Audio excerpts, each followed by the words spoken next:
예, 우리 그 배점선 선교사님의 기도 제목을 저희가 듣고 함께 기도하는 시간을 가졌습니다.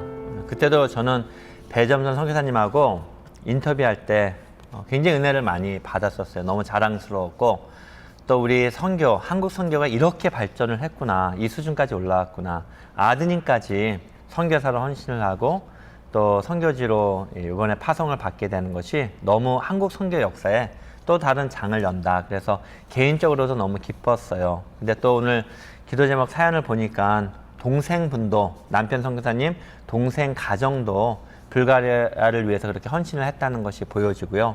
정말 얼마나 이 헌신적으로 섬겼으면은 그 불가리아의 도시에서 시장이 시민장으로, 외국 사람을 시민장으로 치러주겠습니까? 그 삶이 뭐 개인적으로 듣진 않았지만 어렴풋이 보이는 것 같아요.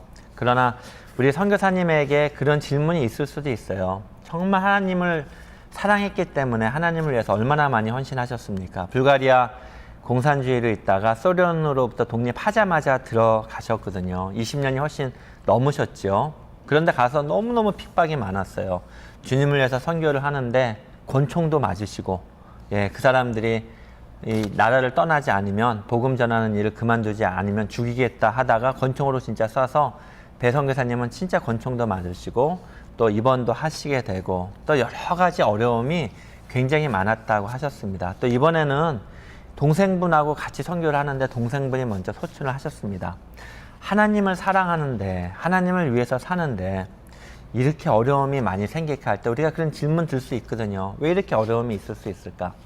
뭐 배 선교사님 뿐만이 아니라 우리의 삶 속에서 내가 하나님을 위해서 헌신하고 하나님을 위해서 살아가는데 내 인생에 왜 이렇게 어려움이 많이 올까?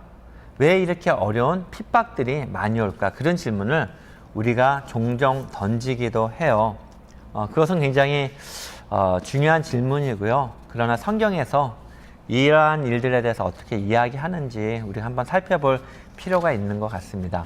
성경을 보면요, 하나님께서 우리의 인생을 인도하시는데 하나님은요, 우리의 인생을 그때, 뭐 그 순간, 뭐 그 상황, 그것만 보고 인도하시지 않으십니다. 우리는 그 상황만 봐요. 우리는 그 시간에 갇혀서 그 시간에서만 생각을 해요. 그런데요, 하나님은 그렇게 인도하시지 않고요. 하나님은 애초부터 우리를 위한 큰 그림을 가지고 계세요. 쉽게 말하면 이런 거죠. 혹시 퍼즐 같은 거 맞춰 보셨을지 모르겠는데 우리의 인생은 큰 퍼즐과 같아요. 어떤 퍼즐은 조각이 2000조각, 5000조각까지 있는 퍼즐이 있어요. 그런 퍼즐은 맞추기가 굉장히 쉽지가 않아요. 우리 인생도 마찬가지입니다. 하나님 우리에게 우리 인생에 대해서 큰 그림을 하나 주신 거거든요. 그런데 이제 우리는 큰 그림을 보지 못하고 이 조각만 봐요. 오늘의 조각, 이번 달의 조각, 지금 이 순간의 조각을 보니까 너무 이해가 되지 않는 거예요. 왜 이 조각이 내 인생에 필요하지? 왜 이렇게 아픈 조각, 왜 이렇게 못생긴 조각, 왜 이렇게 내 마음에 들지 않는 조각이 나한테 있는 거지 하고 많은 질문을 던지게 됩니다. 그러나 우리가 큰 그림을 봤을 때, 그러니까요, 그 퍼즐을 다 맞추고 나면은 내가 이해할 수 없었던 조각들이 있어요. 그 조각들이 왜 존재했어야 됐는지가 한눈에 보여요. 그 조각들이 없으면은 하나님이 우리에게 주신 큰 그림이 보이지가 않는 거예요. 제가 성경에서 예를 하나 들게요. 성경에서 인생이 가장 많이 꼬였던 사람 딱 한 사람을 예로 들라고 말한다면 정말 인생이 말 그대로 고난의 연속이었던 사람, 예, 뭐 다 누군지 아시겠죠? 야곱입니다. 야곱의 인생은 거의 죽는 순간까지 거의 130년 동안을 고난의 연속으로 살았던 사람이에요. 아마 야곱도 수많은 질문을 던졌을 거예요. 그런데 야곱의 인생을 이해를 하려면요, 하나님이 베델에서 야곱을 처음 만나셨을 때 야곱에게 해주신 말씀과 그 그림을 보면은 야곱의 인생이 이해가 돼요. 야곱이 하나님을 처음 봤을 때 꿈을 꿔요. 그 꿈이 뭐냐면 땅과 하늘이요, 사닥다리로 닿아요. 그래서 그 사닥다리로 천사들이 오르락 내리락 합니다. 그리고 사닥다리 꼭대기에 하늘에서는 여호와 하나님이 서 계세요. 그리고 거기서 말씀을 주세요. 내가 너를 통해서 모든 민족이 복을 받게 하겠다. 그 아브라함에게 주셨던 말씀을 그 야곱에게도 그렇게 주세요. 그러면 그 그림은 무슨 그림일까요? 왜 하늘과 땅에 사닥다리가 있을까요? 이거는 뭐 조금만 생각하면 우리가 어렵지 않게 알 수 있는 거죠. 그것은 하늘과 땅이 닿는 거죠. 땅은 하늘을 만날 수 없는데 사다리를 통해서 땅과 하늘이 연결이 되는 거죠. 야곱을 그렇게 쓰시겠다는 거죠. 그리고 말씀해 주시죠. 내가 너를 통해서 모든 민족이 복을 받게 하겠다. 이것이 하나님이 야곱을 향한 큰 그림이었어요. 야곱의 관심은 어디 있었나요? 처음부터 하나님의 큰 그림에는 전혀 관심이 없었어요.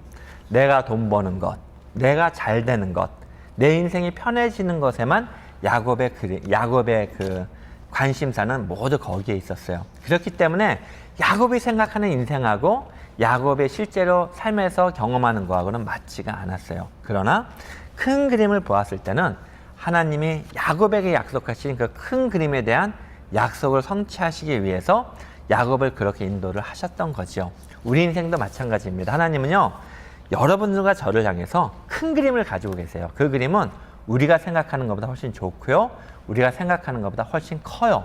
우리가 생각하는 것보다 훨씬 더 위대해요. 그리고 우리를 사랑하시는 하나님은 하나님이 생각하시는 그 그림을 반드시 완성을 하십니다. 퍼즐 같은 거예요. 조그만 조각은 우리가 이해되지 않지만 나중에 하나님이 그 그림을 다 완성하셨을 때 우리는 와, 하나님의 나를 진짜 사랑하시는구나.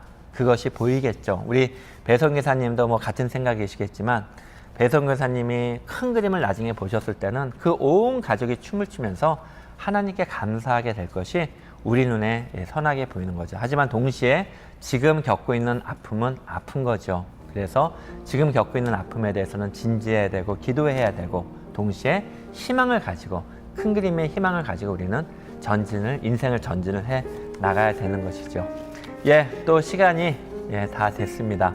일주일 동안도 정말 큰 그림을 생각하시면서 지금의 조각을 바라볼 수 있는 우리 시청자 한 분 한 분 되기를 위해 또 기도하고 예수님의 이름으로 축원하도록 하겠습니다. 그러면 저는 다음 주에 다시 찾아뵙도록 하겠습니다. 일주일 동안에도 평안하세요. 안녕히 계세요.